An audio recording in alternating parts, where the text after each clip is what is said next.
Ted Bundy, one of America's most infamous names. But what truly lurked inside the mind of this cold-blooded killer? How did a seemingly charming and intelligent man transform into a monster who evaded justice for so long?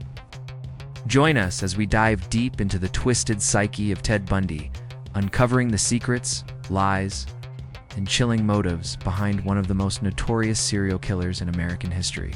Ted Bundy's name became synonymous with terror, yet it was always so obvious that this charming young man would evolve into one of the most notorious serial killers in American history. Born Theodore Robert Cowell on November 24, 1946 in Burlington, Vermont, Bundy's early life was, on the surface, relatively normal. Raised by his mother, Louise Bundy, he grew up believing she was his sister. And his grandparents were his parents, a secret that would play a significant role in shaping his distorted sense of identity. This complex family dynamic would leave emotional scars that, in hindsight, could offer a glimpse into Bundy's troubled mind. In his youth, Bundy appeared to be just another intelligent, outgoing young man. He was charming, charismatic, and well-spoken. He had the ability to make people feel at ease, making him an ideal candidate to blend in with society, all while hiding his dark inclinations. He was a skilled manipulator, which would later serve him in his dark pursuits. Bundy attended the University of Washington, where he studied psychology. It was during these years that he began to gain the attention of women. He became known for his good looks and his affable personality. But these outward qualities hid a much more sinister side. Bundy's charm was his weapon. He would later admit to using it to lure his victims, young women, often students who seemed to trust him instantly. His polished appearance, calm demeanor, and intellectual conversation all worked together to create the perfect illusion of a trustworthy man. His ability to blend into any crowd made it almost impossible for his true nature to be revealed. But beneath the exterior of a well-mannered, intelligent young man, Bundy harbored deep psychological turmoil and an insatiable thirst for control. In the late 1960s and early 1970s, Bundy started to show signs of his true, violent nature. His first known attack occurred in 1974, when he was in his late 20s, and it would not be long before his crimes escalated. As Bundy began to commit increasingly violent acts, his charismatic persona remained intact, allowing him to continue his life without suspicion from those around him. Friends, co-workers, and even his long-term girlfriend, Elizabeth Klopfer, who had an up-close view of his life, never suspected that the man she loved could be capable of such horrors. Bundy's charm and ability to deceive his inner circle were not the result of mere luck. They were the result of a carefully crafted persona, one that allowed him to avoid detection for years. This facade, however, would not last forever. Behind the calm demeanor was a deep, dangerous rage that drove Bundy to commit horrific crimes that would ultimately shatter the illusion of the charming young man forever. As Ted Bundy's life unfolded, the subtle signs of his violent tendencies slowly began to emerge. By 1974, he had fully transformed from the charming college student to a calculating and vicious serial killer. The turning point in Bundy's life came when he graduated from the University of Washington with a degree in psychology, giving him an insight into human behavior and an understanding of how to manipulate and deceive others. It was during this period that Bundy's desire for control and power over women began to dominate his thoughts. Bundy's first known victim, Karen Sparks, was attacked in January of 1974. She survived the brutal assault, but her experience would be a foreshadowing of the terror to come. It wasn't long after this that Bundy's true nature revealed itself through a series of brutal, calculated murders. Bundy, with his charisma and calm demeanor, seemed like the kind of person who would never be capable of committing such acts. But the quiet, unassuming man was hiding a darker side that thrived on terror and violence. In the months that followed, Bundy's attacks became more frequent and more violent. He would often approach women in parking lots or near their homes, feigning injury or disability to lure them into a false sense of safety. Once close enough, he would overpower them, taking them to secluded areas where he would commit unspeakable acts. Bundy's meticulous planning and attention to detail made his crimes particularly chilling. He often kept trophies from his victims' personal items, such as earrings or clothing, reminders of his conquests. What made Bundy even more dangerous was his ability to stay under the radar. His charm and intelligence allowed him to evade suspicion from those around him. His ability to blend in with society made him virtually invisible. He worked various jobs, including a brief stint as a campaign worker for a prominent Republican politician, which allowed him to continue his killing spree without anyone suspecting a thing. Bundy's ability to compartmentalize his life was extraordinary. On the surface, he was an upstanding citizen, while in the shadows, he was a predator. Throughout this period, Bundy showed a unique pattern in his crimes.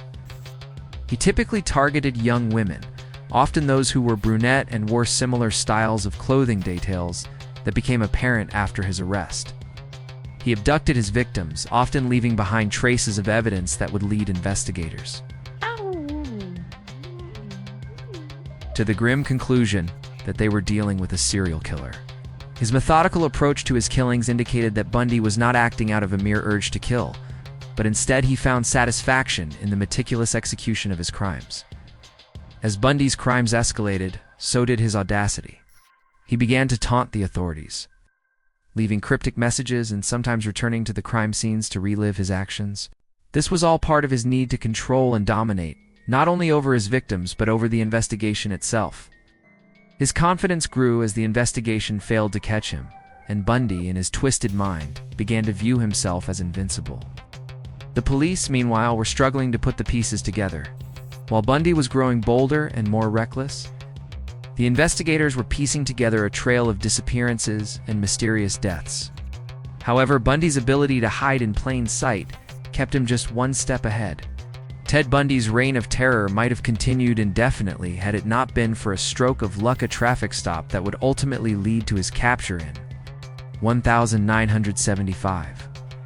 By then, Bundy had already committed a series of heinous murders across several states, including Utah, Washington, and Colorado. His brazen confidence and his ability to evade justice had reached its peak. However, the law was finally catching up with him. On August 16, 1975, Bundy was pulled over by police in Utah for a routine traffic stop. At the time, officers had no idea they were encountering one of the most dangerous serial killers in American history. Bundy, driving a tan Volkswagen Beetle, was initially stopped because he was acting suspiciously in a residential area. But a search of his vehicle uncovered items that linked him to several missing women, including ski masks, handcuffs, and a crowbar, items that were later identified as his tools of abduction. Bundy was arrested on suspicion of kidnapping, but the police were unaware at the time of the full extent of his crimes.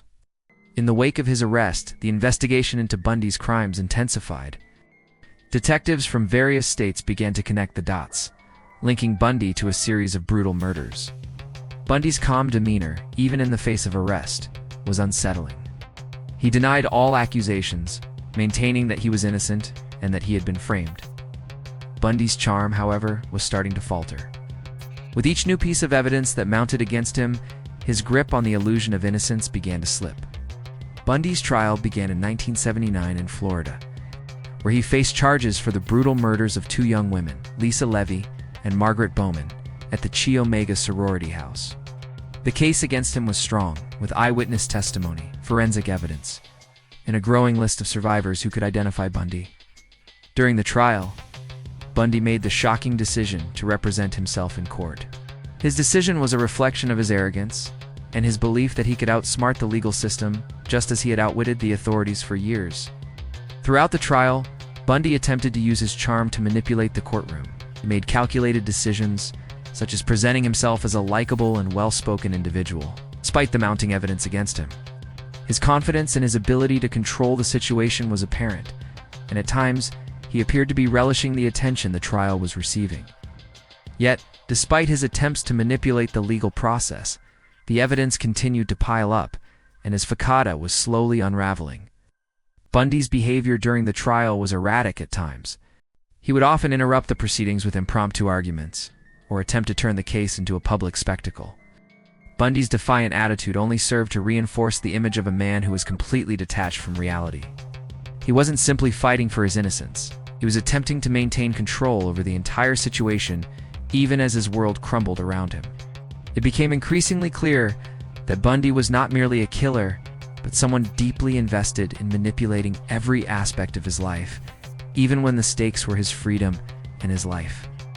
As the trial continued, the jury was exposed to a wealth of chilling evidence, testimonies from survivors, photographs of the crime scenes, and the undeniable forensic evidence linking Bundy to the murders. The tension in the courtroom was palpable, and it was clear that Bundy's fate was sealed. On July 24, 1979, Bundy was found guilty of the murders of Levy and Bowman. His conviction would lead to a series of other charges being brought against him, including more murders in multiple states. Bundy's conviction was not the end of his story, however. In the years following his trial, Bundy remained defiant and continued to maintain his innocence, even as he faced the death penalty. His arrogance and refusal to take responsibility for his actions made him one of the most perplexing figures in criminal history.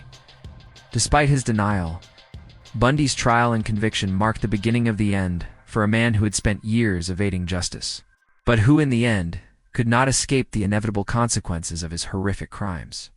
To understand the mind of Ted Bundy is to confront the chilling reality of a killer who was both calculated and charismatic, traits that enabled him to commit his heinous crimes while keeping the world fooled for so long. Bundy's psychology is a complex web of deep-seated rage, narcissism, and a need for power and control. But beyond the surface-level traits, what really drove Bundy to kill? Was it purely his urge to dominate and inflict pain, or was there a deeper, more psychological foundation behind his behavior? Bundy himself provided some insight into his mind during the years leading up to his execution, though much of what he claimed must be taken with a grain of salt. In interviews with law enforcement and psychologists, Bundy suggested that his actions were driven by a deep sense of inadequacy. He often spoke of a detachment from society, a sense of alienation that he could not shake. He was raised in an environment filled with secrecy, emotional manipulation, and confusion, with his real father being absent from his life and his mother misleading him about his true parentage. Bundy's early psychological makeup was profoundly influenced by the uncertainty of his family dynamics, leading to an identity crisis that would stay with him throughout his life. This early instability likely fed into Bundy's insatiable need to control others. He used women as tools to assert his dominance, first through manipulation and then through brutal violence. Bundy's victims, often young women, were chosen for their vulnerability, brunettes, often of similar physical appearance, who seemed to embody an idealized vision of womanhood that Bundy believed he had been denied access to in his formative years. He himself was a man who had no control over his life as a child, but once he grew older, his need for power over women became obsessive. Bundy's ability to manipulate and deceive others further illustrates the twisted nature of his psyche. His charm and intelligence were tools he used to gain the trust of those around him, all the while hiding his deep-seated desire to dominate and control. He portrayed himself as a well-educated, competent man, someone who would never arouse suspicion. The very things that made him a capable student and worker, his calm demeanor, his articulate speech, and his well-groomed appearance, became the perfect mask for his dark inclinations. For Bundy, the act of killing wasn't just about ending a life. It was about taking control in the most brutal and intimate way possible. He took pleasure in the fear and helplessness of his victims, often abducting them, isolating them, and then brutally attacking them. His methodical approach to each crime suggested that Bundy was simply acting out of rage or impulse. He was calculating every step. His obsession with control extended to the aftermath of his murders, as he would often return to crime scenes or keep trophies such as personal items from his victims, making sure that the terror he instilled lived on in his mind long after the crime was committed. In the years leading up to his arrest, Bundy began to show signs of increased desperation. His crimes became more brazen, and he began to take more risks, taunting the authorities and leaving behind increasingly obvious clues. However, there was still an element of control in these actions. By forcing law enforcement to chase after him, Bundy was asserting his superiority over the system. The more they failed to catch him, the more powerful he seemed. It was only after the authorities began to piece together the evidence against him that Bundy's invincibility shattered. Psychologists who studied Bundy noted that he fit many characteristics of a psychopath: lack of empathy, superficial charm, and an intense desire to control others. However, there was something uniquely unsettling about Bundy. While most psychopaths do not engage in such violent and intimate acts. Bundy's psychological makeup pushed him beyond simple manipulation. He became a predator, and his need to dominate and inflict terror was his primary driving force. At his core, Bundy's psychology was marked by contradictions. On one hand, he craved validation and acceptance, often seeking the approval of those around him.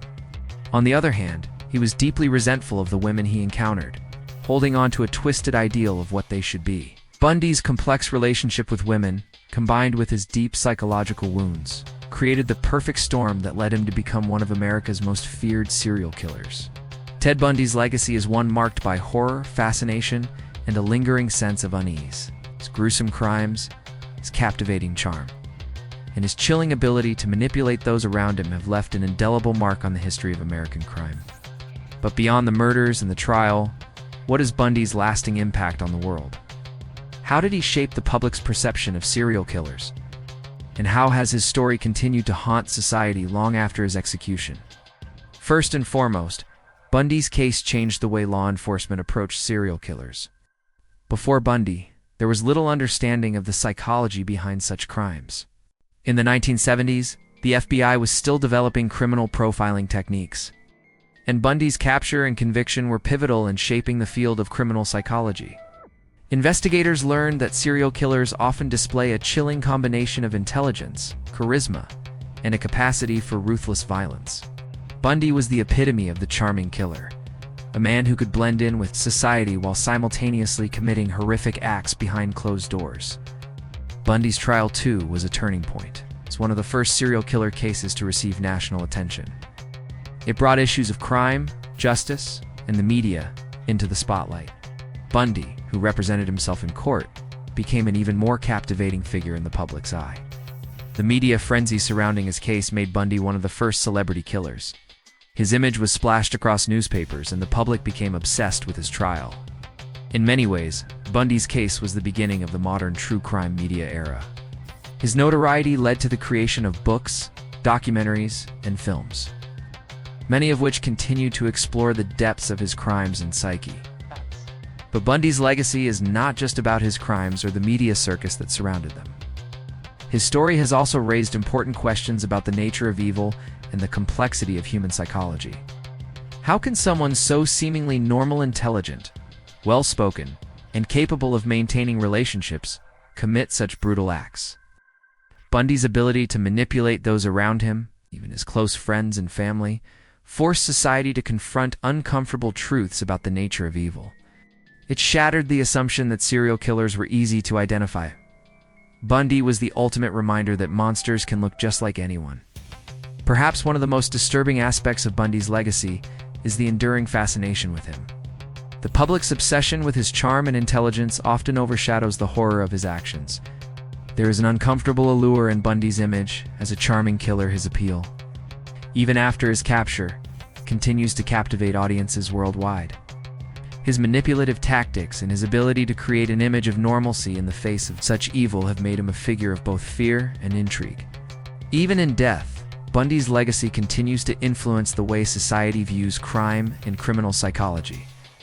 His story has become a case study in the dangers of underestimating someone based on their appearance. Bundy's trial and subsequent execution have sparked debates about the death penalty, criminal justice reform, and the ethics of criminal profiling. Moreover, the psychological scars left by Bundy's crimes continue to affect the families and communities of his victims. The women who survived his attacks, along with the families of those he murdered, carry the weight of Bundy's legacy every day. They have had to live with the horror of his actions and the lingering questions that remain unanswered about his motivations. For them, Bundy is not just a name in a history book. He is a terrifying reality that shaped their lives forever. In the years since Bundy's execution in 1989, his crimes have continued to inspire countless books, documentaries, and films. His story is often used as a cautionary tale, reminding people of the dangers of trusting to isolate, and the necessity of vigilance in a world that often hides evil in plain sight. But for all the analysis and attention he continues to receive, the question of why Bundy killed and why he chose the victims he did remains elusive. In the end, Ted Bundy was not just a serial killer. He was a man who, in his pursuit of power and control, became a symbol of everything that can go terribly wrong when a person is able to hide their darkest inclinations behind a mask of charm. Ted Bundy's story may have ended with his execution, but his legacy as one of the most chilling and perplexing criminals in history will live on. His crimes, his trial, and the psychological impact he left on society serve as a haunting reminder of the evil that can hide beneath the most ordinary of surfaces.